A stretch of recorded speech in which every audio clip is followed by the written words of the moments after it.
Қымбатты көрермен, сіздермен бірге шырағын сөнбесін бағдарламасы тізгінде мен, Ділназ Дидарқызы, бүгінгі подкаст барша қазақ аналарына пайдалы болады деген сенімдемін. Студияда қонақта логопед, дефектолог Мунира Сабитовна. Мунира ханым, қош келдіңіз. Қош көрдік. Енді алғашқы сұрағым, осы салаға қалай келуіңіз? Біздің студиямыздың, подкастымыздың дәстүрлі сұрағы, содан бастасақ. Бұл салаға келуім негізі бір қызық жағдай болды. Негізі мүлдем ойлаған жоқпын. Бірақ нақты білетінім, нақты мақсатым болды, мұғалім болам деген. Бастауыш сыныпта оқып жүрген кезде кім боласың десе, мен мұғалім болам деп айтатын едім. Қандай пәннен? Бастауыштың. Себебі мен өзімнің класс жетекшім маған ұнайтын. Жақсы көретін едім. Сол кісіге қарап мен қызығып, мен де болашақта мұғалім болам деп сондай арман қойған. Содан өсе келе не істейміз, енді 10-11 класста пән таңдау керек.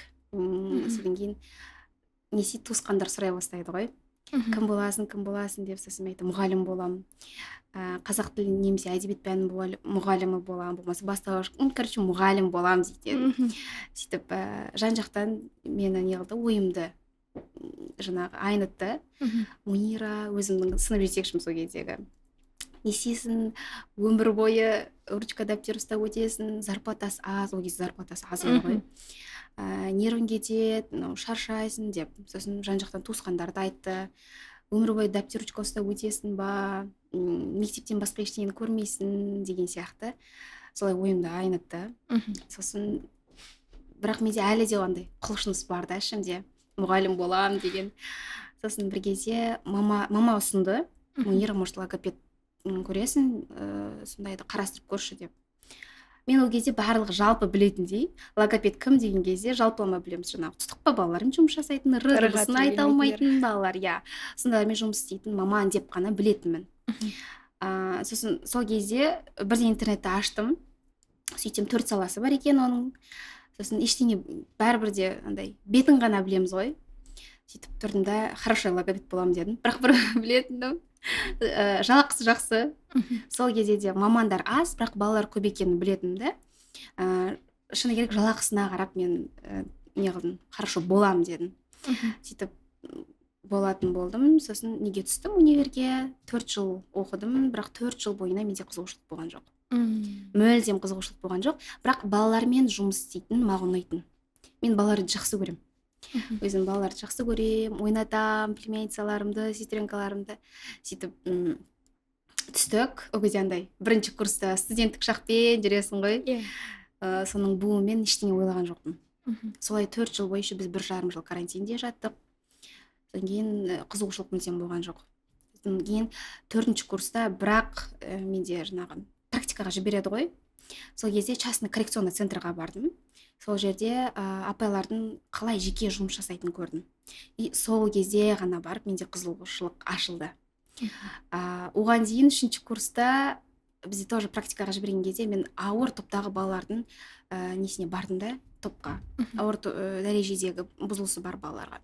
Сол кезде мен айтым, мама, мен балалармен қалай жұмыс жасаймын деп, 3-ші курстың ғой ол кезде. Сөйтіп андай болды. Сомнение кетті да, мен жұмыс істей алам ба, аутисттар болды ол жақта көбінесе. Сөйтіп сомнение болды, ладно деп практикадан өттік. Содан кейін 4-ші курсқа келген кезде жеке жұмыс жасайтынын көріп, қалай нәтиже шыққаннан кейін еще қуанасың қойшы. Содан кейін ғана барып менде қызығушылық ашылды. Сол кезде уже бірден жаңағындай садикке кіріп кеттім.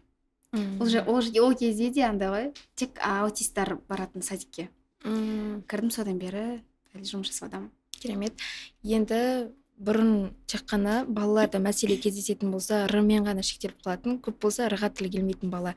Қазір аутист балалар өкінішке орай ЗРР, ЗПР, гиперактивист балалар өте көп. Алдымен подкаст барысында осы балаларды ажыратып алайықшы, олар қандай белгілері бар, қалай ажыратамыз, қалай танимыз оларды? Өте дұрыс айтасыз. Өкінішке орай дейінші.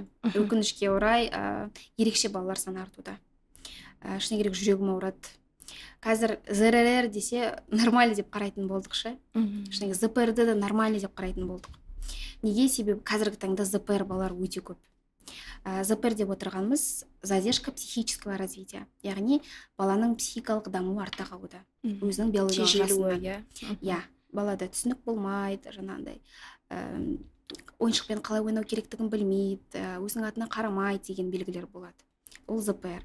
Ал ЗРР балалар, оларда түсінік бар, психикасы нормада, интеллектуалды барлығын түсінеді, қалыпты, тек қана сөйлеу тілінің тежелетін балалар, ЗРР балалар. Ал гиперактивист деген балалар? Гиперактивный балалар, зейіні шоғырланбаған, СДВГ деп айтамыз, синдром дефицита внимания и гиперактивности. Ол балаларда да зейін тұрақсыздық кездеседі. То же самое, өте көп жұмыс қажет СДВГ балалармен. Бірақ нәтиже шығаруға болады, иә? Болады, міндетті түрде. Қанша уақытта қалай жұмыстану керек? 1-2 ай, 1-2 курс деген жетпейді. Мен бірден айтайын. 1-2 курс, апай, 1-2 курс, апай келсек бола ма, қанша ай келу керек деп сұрайтын ата-аналар бар. Мен айтам, сразу 1-2 ай жетпейді. Себебі неге ЗРР баланың өзін алып қараған кезде, баланың жасы 3 жаста, маған диагностика алып келеді 3 жаста. Бірақ бала мүлдем сөйлемейді, я болмаса жасы 1 жастағы баланың деңгейі сияқты. Мен айтам, мамасы 3 жасқа дейін, негізі 3 жаста нормада қандай болу керек? Бала өзінің ойын жеткізе алу қажет, қойған сұраққа жауап беру қажет, түсінігі қалыпты болу қажет. Мен көріп тұрмын, баланың деңгейі 1 жаста деңгейі. Я болмаса мүлдем 6 айлық баланың деңгейінде. Яғни мүлдем сөйлемейтін балалар, болмаса бұлдырлау сатысында қалып қалған балалар. Осы 3 жасқа дейінгі аралықты толтыру үшін ешқандай да 1-2 курс, 3-4 курс деген сияқты жетпейді. Кемінде 6 ай келу қажет. Кемінде. Бірақ оның өзінде де, мені жақсы жұмыстанып, кешенде жұмыс жасағанның өзінде де, бала 3 жаста тұрмайды ғой. Бала күн сайын өседі. Сондықтан біз 3 жасқа міне жеттік деген күннің өзінде де, әрі қарай біз оның деңгейін жетіп алуымыз керек. Сондықтан да міндетті түрде ата-ана жұмыстану қажет, логопед жұмыстанады, және садикте, үйде жалпы ата-анасы, отбасы міндетті түрде, комплексный түрде жұмыстану қажет.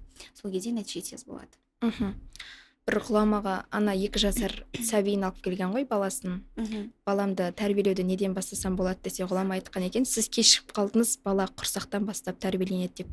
Негізі бұндай балалардың осындай болып дүниеге келуіне, ананың сәби көтеріп жүрген кезінде өзін өзі күтпеуі, небір стресстік, психологиялық жағдайларға тап болуы себеп болады екен. Өзіңіз жалпы растайсыз ба маман ретінде?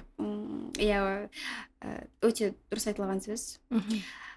Жалпы бұл жерде енді негізі тәрбие жайында деп атап өткенмен, бірақ түптеп тереңнен үңілетін болсақ, бұл жерде баланың тәрбиесінің ішіне сөйлеу тілі кіреді, жалпы баланың дамуы. Баланың дамуы, жатырға біткеннен бастап, уже не істейді, ата-ана өзіне денсаулығына көңіл бөлу керек. Міндетті түрде. Неге айтып жатырмын? Себебі барлық бұзылыс осы жатырға бала біткеннен анасының өзінің денсаулығына дұрыс қарамағаннан болады. Яғни стресстік жағдай болса, депрессия жағдай болса, токсикоз болса, ол да өте әсер етеді. Негізі барлығы сау анада токсикоз болмау керек, иә? Болмау қажет. Қазір көп қыздарда токсикоз это уже нарушение. Ол дұрыс емес. Сондықтан да соның барлығы әсер етеді. Болады, беременность жақсы өтті дейтін ата-аналарда. Бірақ не істейді? Сонда да баланың тілі кешеуілдеп жатыр, болмаса психикалық дамуында тежеліс бар. Ол неден? Ол туылып жатқандағы болған травмалардан. Жаңағы кіндікке оралып қалуы деп жатамыз, немесе оттегінің жетіспей қалуы, гипоксия болса, болмаса кесіртілігімен туылса, ол да әсер етеді өз кезегінде. Сондықтан да міндетті түрде сол периодқа өте қатты назар аудару қажет. Және көп жағдайда кездесетін жаңағы ми травмалар деп жатамыз ғой, уже туылу барысында, если қысқыштар бар ғой, бала өзі анасы босана алмайды, и дәрігерлер жаңағы қысқыштардың көмегімен баланың басын қысып алатын болса, ол да орталық жүйке жүйесіне әсер етеді. Яғни орталық жүйке жүйесі бұзылды ма, болды баланың ары қарай дамуында да тежеліс болады. Бұл туылуға дейінгі кезеңе баланың сөйлемеуіне, жаңағы тежеліске себеп болатын. Ал туылудан кейін қандай факторлар әсер етуі мүмкін? Туылудан кейін адам өзі қолдан жасап алады. Ата-анасы өзі қолдан жасап алады. Не істеу мүмкін? Қазіргі таңда телефон деген, смартфон деген дүниелер баланың дамуына бірден бір кедергі келтіретін дүние. Бірақ мен айтпаймын, барлық қазір айтып жатыр ғой, телефон, барлығын телефонға да ысырып қоюға болмайды. Хорошо, телефон қарамайтын балалар да бар. Но неседі, үйінде ата анасымен отбасымен коммуникация жоқ. Міне осы да өте қатты әсер етеді. Яғни гаджетті қарамайды, бірақ балам үйде ойнап жүре береді, жаңағы артта телевизор қосылып тұрады деген сондай ата аналарда кездеседі ше. Диагностикаға келгенде біз полный сұраймыз ғой, үйде қалай, не қылады, ұйқысы қалай, тамақтану қалай, соның барлығы. Сонда жоқ, телефон қарамаймыз дейді. Бірақ қарап не қылсаң, әрі қарай уже сұрақ жауап алсаң, телевизор артта қосылып тұрады да. Оның өзі цифрлық шум баланың сол ойнап отырған жаңағы ойына сконцентрироваться дейді ғой, сол концентрация вниманияға әсер етеді. Яғни неге бала гиперактивный, неге қазір көп жағдайда жаңа айтып жатырсыз, зейін тұрақсыз, осы гаджеттардың арқасында. Солардың кесірінен балада гиперактивность. Яғни сол цифрлық шум артта әсер етіп отырады, ол полный назарын жаңағы ойынға аудара алмайды. Ол бір, екіншіден коммуникация жоқ. Яғни баламен сөйлесу, тілдесу деген атымен жоқ. Бізде қазақтың семьясында сондай ғой.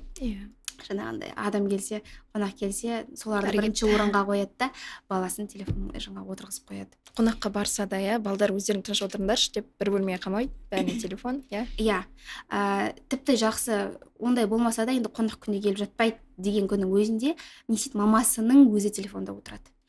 Тіпті емізген кезде, шақалақ кезінде емізген кезде, балаға емізген кезде телефон қарауға болмайды анасына. Не істеу қажет? Балаға барлық мейірімін төгіп, шашып, еміреніп, баланы емізу қажет. Оның өзі де әсер етеді баланың дамуына. Сол себептен де коммуникация қажет ең алдымен. Адам өзі қолдан жасайтын дүниелер осы. Сөйлеспейді, телефон беріп қояды, және баламен ойнамайды. Ойнау өте маңызды. Енді бала сөйлемесе қазір көптеген ата-аналар ма, әлде үлкендер ма, ой, менің балам еркеліктен сөйлемей жүр дейтіндей кісілер аз емес. Бұндай мамандар, бұндай адамдар алдыңызға келді ма жалпы? Не айтасыз маман ретінде? Еркеліктен дегенге мен келіспеймін. Бала еркеліктен сөйлемейді емес, бала не сөйлегісі келмейді, не сөйлей алмайды. Сол екінің біреу болады. Яғни қалай? Кеше ғана маған диагностикаға келгенде қызы жаңағындай гиперактивная, отырмайды, телефон қарайды, и ерке, ата-апасының барлығы еркелетеді екен. И содан мен айтамын, еркеліктен болмайды ол. Балаға сөйлеуіне өздері мүмкіндік бермейді. Яғни қалай? Біз түсінеміз, баланың айтқан десе бүйтіп көрсетсе, жаңағы су ішейін, алма жеймін деп көрсетсе, бірден түсінгеннен кейін мамасы, папасы бере салады. Суын бере салады, нан десе нан бере салады. Бірақ баланың өзін сөйлеуіне мүмкіндік бермейді. Яғни бер деп айтқызбай, бірден бере салады. Яғни не істейді? Оның сұрақ қоюына мүмкіндік бермей жатыр, мүмкіндік бермейді. Тура сол сияқты, егер тура солай өскен бала ертең не істейді, зона комфортаға кіріп алады. Ол бала үйреніп алады. Мен айтпасам да, мама, папа маған бере салады екен деп ойлайды да, и соны әдетке айналдырады. Ол бала зона комфортадан шыққысы келмейді. Былайша айтқанда выгодно. И так выгодно, и так удобно, поэтому талпынбайды, ынталанбайды. Шынымен кішкентай бала бір нәрсе сұраса, анарсымаш деп қолына бере саламыз, әйтеуір тыныш отырсын дейміз. Енді дүниеге ол сау ұрпақ болып келді, ешқандай ақау болған жоқ. Содан кейін жаңағыдай факторлардың әсерінен сөйлемей қалды. Бұндай балаларды қалай сөйлетеміз? Қалай жұмыстанамыз? Осы кезде мен айта салайын, өте маңызды дүние ананың сауаттылығы. Бұл жерде мен всегда бүйтіп ұрандатып отырамын өзім. Сауатты болыңыздаршы, пожалуйста, оқыңыздаршы деп. Неге көп балалар осылай болып дүниеге келіп жатыр? Ең бірінші жаңағы денсаулық. Хорошо, денсаулық мәселесіне дедік. Жаңағы туу барысында болған факторлар және ананың сауатсыздығынан. Баланың қай айда қандай нормамен дамып келе жатқанын білмейді. Сосын не істейді? Мен балам сөйлеп кетеді ғой деп жүре береді. Ол неден? Сауатсыздықтан. Болмаса үйіндегі ата-енесі айтады солай. Енді жақсы, бала солай болып келді, не істейміз? Ең алдымен жаңа айтқандай сауаттылық болу керек. Анада баласының қай жаста, қандай айда, қандай дағдылар, новый жаңа дағдылар қосып жатыр, соның барлығын білу қажет. Соны білді ма, ары қарай уже жұмыстана бастайды, әрекеттене бастайды. Енді не істейміз, ең бірінші нейропатологқа бару қажет.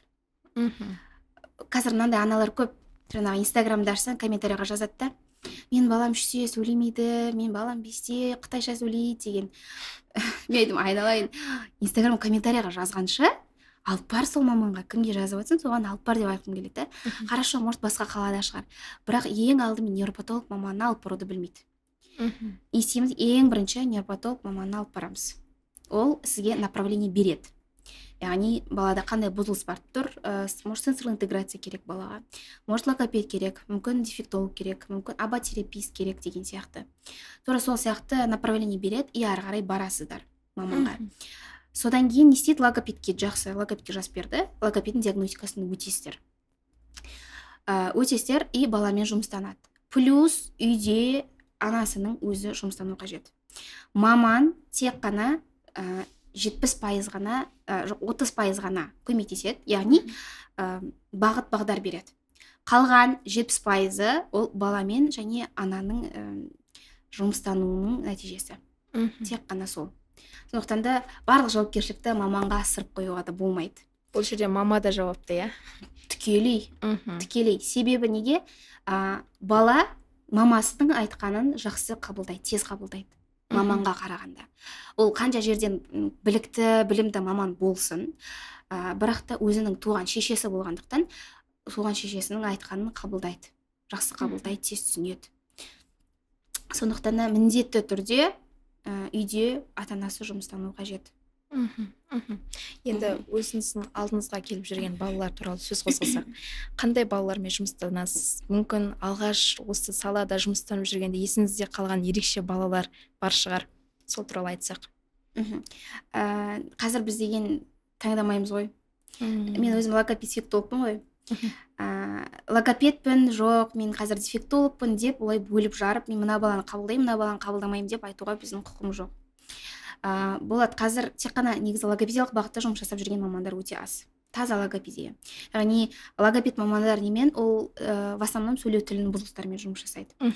Балада психикасы қалыпты, интеллектісі қалыпты, бала түсінеді, тек жаңағындай сөйлеу тілінде бұзылысы бар балалармен жұмыстанса, дефектолог не істейді, когнитивті функциялармен жұмыс жасайды. Яғни баланың түсінігін қалыптастыру, оның есте сақтау қабілетін дамыту, жаңа оның сенсорлы бұзылыстарымен, баланың жалпы имитациясымен, түсінігімен жұмыстанады. Қазір логопедиялық бағытты ғана қажетсінетін балалар өте аз, шыны керек. В основном жаңағындай не істейді, ЗПР өте көп, аутист балалар, СДВГ балалар, жалпы ауыр бұзылысты балалар өте көп.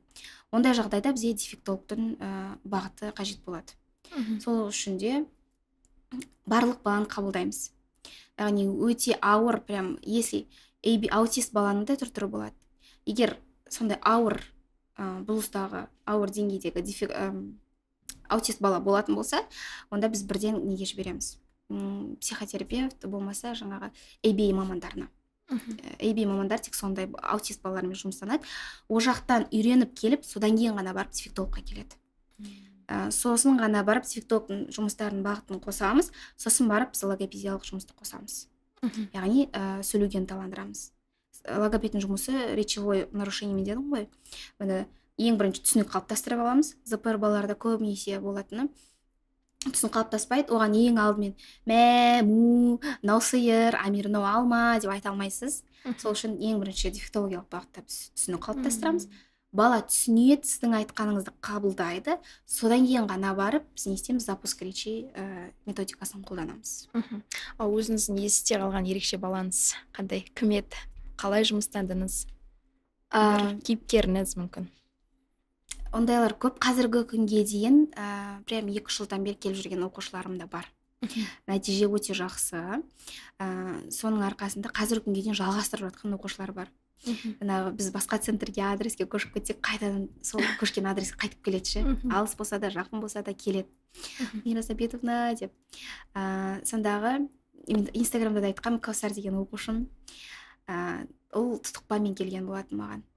Өте қатты тұтығады, логоневроз бар, яғни жаңағы аяғын теуіп барып қана сөйлейді, солай өзіне көмектеседі. Ол ауыр тұрды. тұтықпаның. Сол оқушымен где-то 8 ай ма 9 айдай жұмыстанып сөйтіп мектепке жіберген болатын. Өте жақсы. Және Кәусармен бірге інісі де келетін. Інісі келеді, ол кезде ол бала сөйлемейтін, тоже зрр деп келді. Сөздік қоры өте аз, бала гиперактивный, отырмайды бір орында, назар шоғырланбаған. Ол оқушымен қазіргі күнге дейін жұмыстанып келе жатырмыз.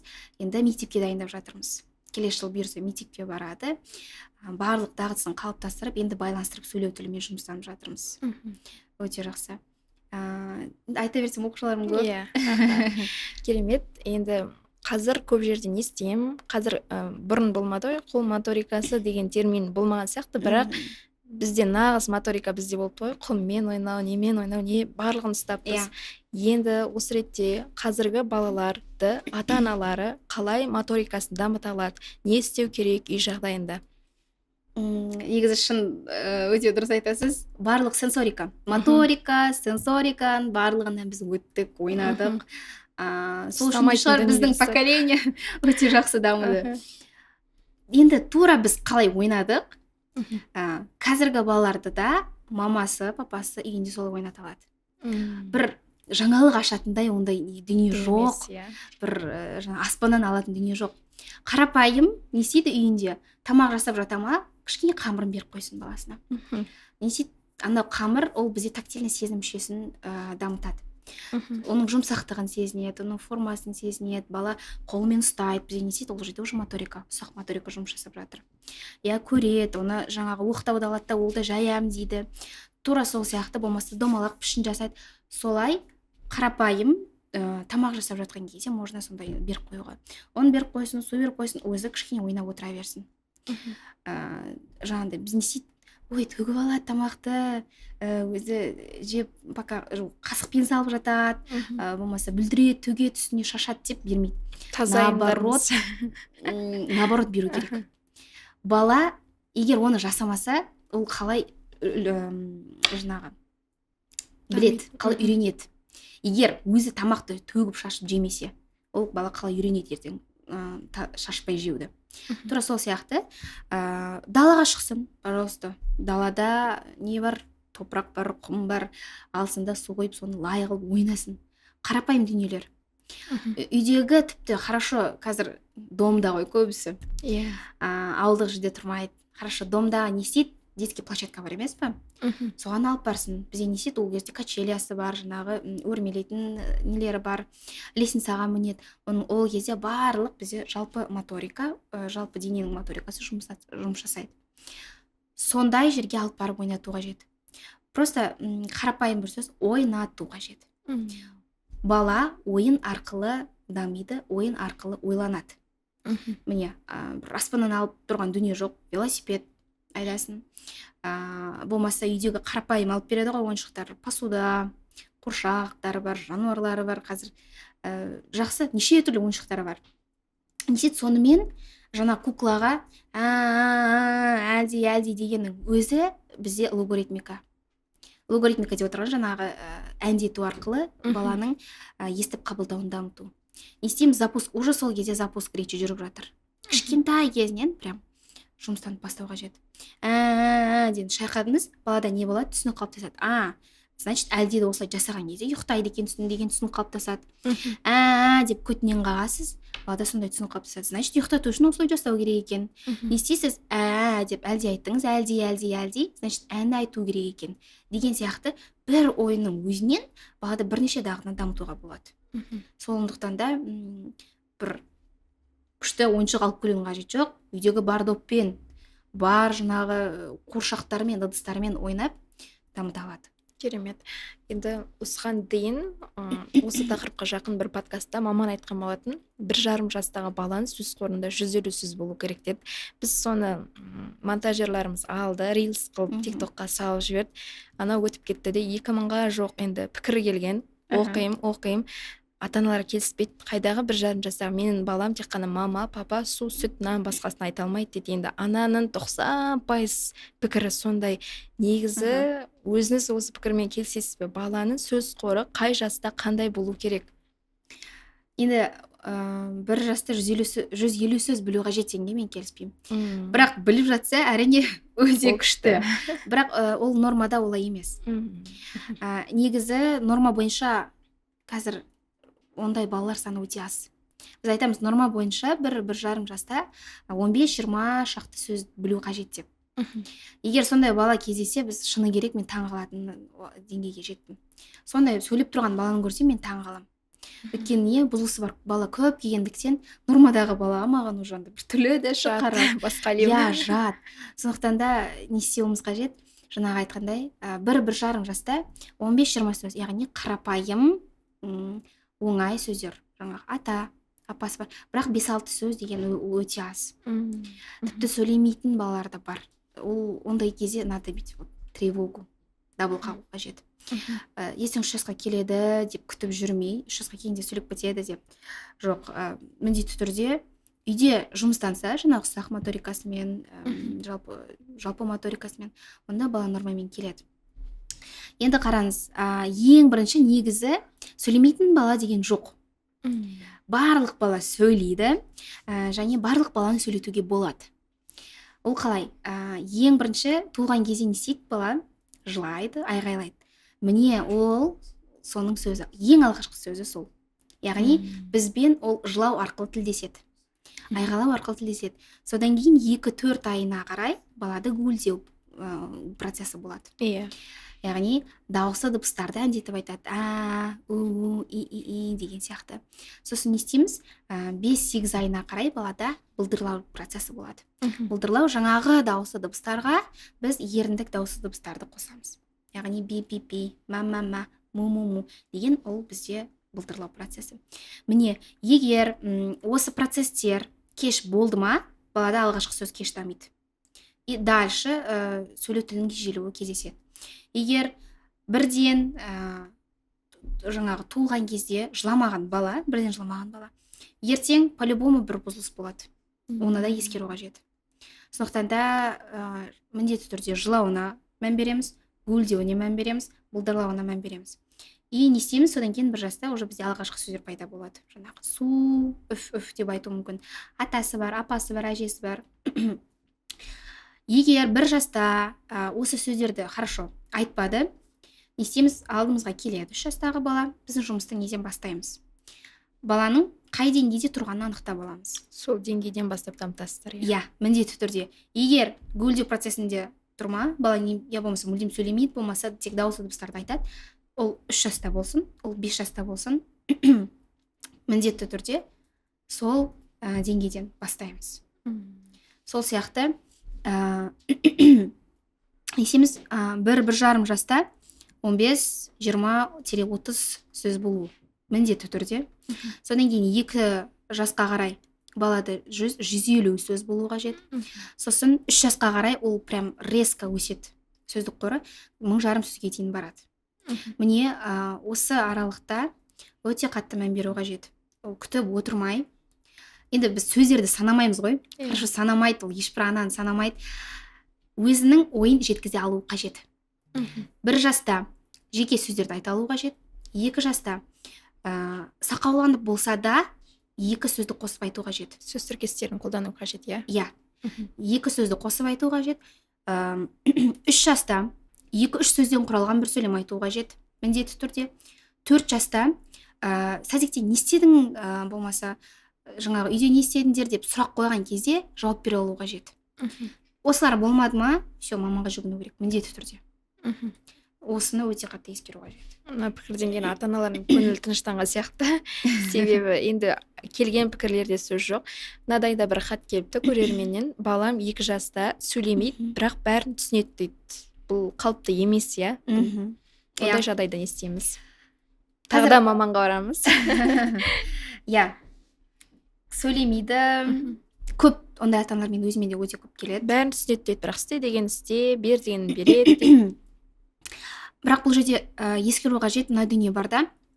Түсінеді деп келеді, бірақ түсінігі өзінің жасына сай емес. Ол бала түсінеді тек тұрмыстық деңгейде ғана.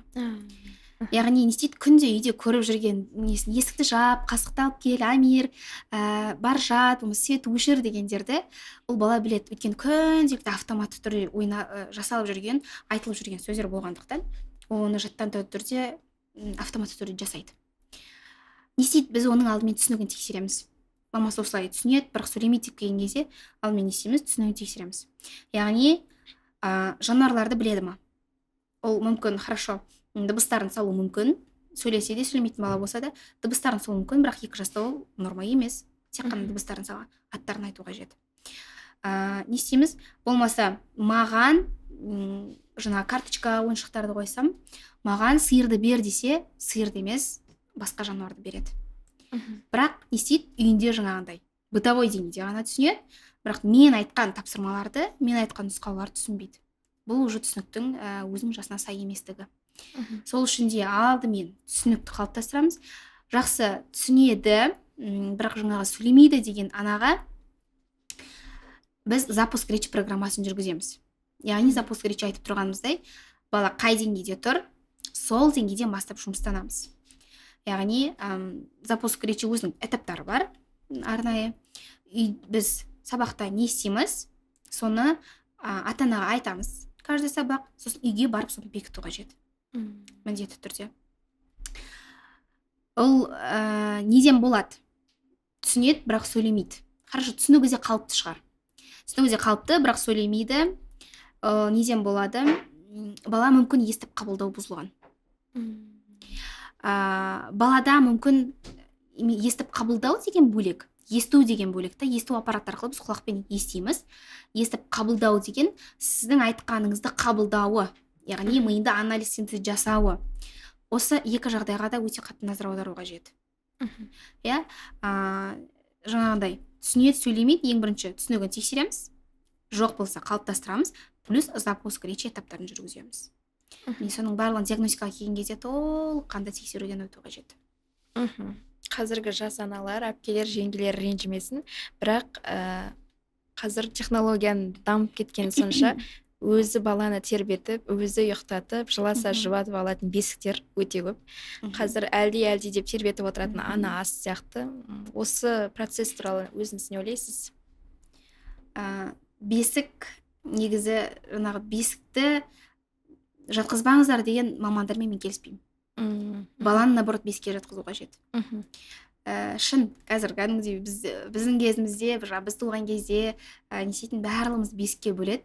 Бірақ не істедік, біз одан дамай қалған жоқпыз, біз одан өспей қалған жоқпыз. Наоборот, біздің жаңағы вестибулярлы аппарат деген бар, бетеңдікті не қылатын, жауап беретін. Сол вестибулярлы аппаратқа бірден-бір көмектесетін осы бесік. Бесік, яғни не істейді?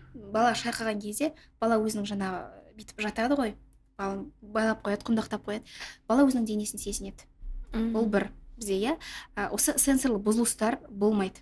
Енді болмайды емес, оның болуыны жаңағы алдын алуға болады да, бесікке жатқызу арқылы, жаңағы велосипед тепкізу арқылы.